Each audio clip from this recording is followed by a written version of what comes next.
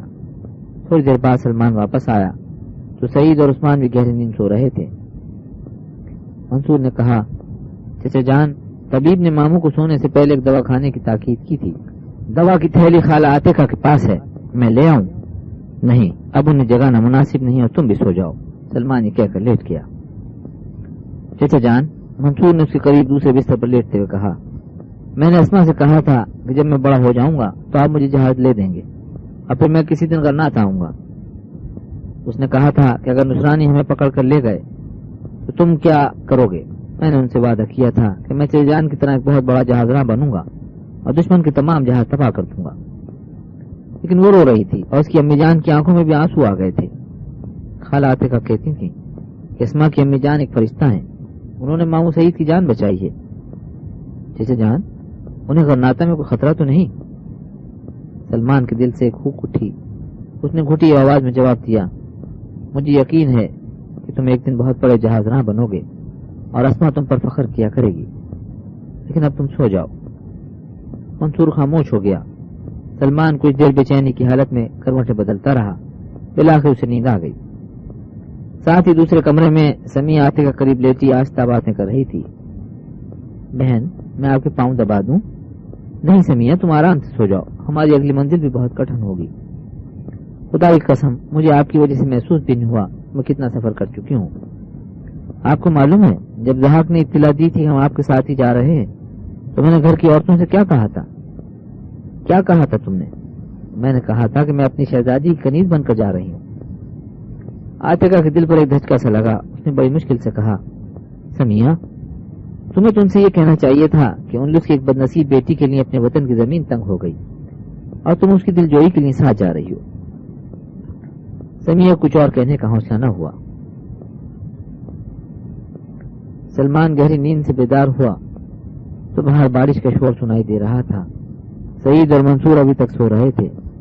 اس نے آگے بڑھ کر سعید کی پیشانی پر ہاتھ رکھ کر دیکھا تو اس کا جسم قدرے گرم محسوس ہوا، تاہم آرام سے سوتے دیکھ کر وہ اپنے دل میں اطمینان محسوس کر رہا تھا کہ بارش کی وجہ سے وہ باقی دن اور اگلی رات بھی آرام کر سکے گا، اور اگر برف گرنی شروع ہو گئی تو ان کے رہے سے خدشات بھی ختم ہو جائیں گے۔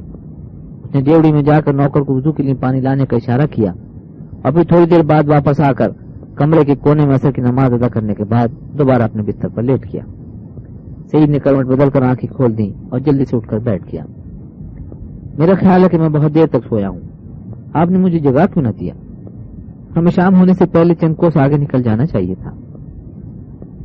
سلمان نے کہا، سعید تم آرام سے لیٹے رہو، باہر بارش ہو رہی ہے اور شاید برف باری بھی شروع ہو جائے۔ تمہاری طبیعت کیسی ہے؟ میری تھکاوٹ دور ہو چکی ہے اور اب مجھے برف اور بارش میں چند میل سفر کرتے ہوئے تکلیف نہیں ہوگی۔ سلمان نے کہا، لیکن میں بلا وجہ تمہیں زحمت نہیں دینا چاہتا۔ برابر کے کمرے کا دروازہ کھلا اور عاتقہ نے آگے بڑھ کر سعید کے ہاتھ میں دوا کی پوڑیاں دیتے ہوئے کہا، مجھے اچانک دوا کا خیال آیا تھا لیکن آپ سو رہے تھے۔ طبیب نے سختی سے ہدایت کی تھی کہ آپ کو نگاہ نہیں کرنا چاہیے۔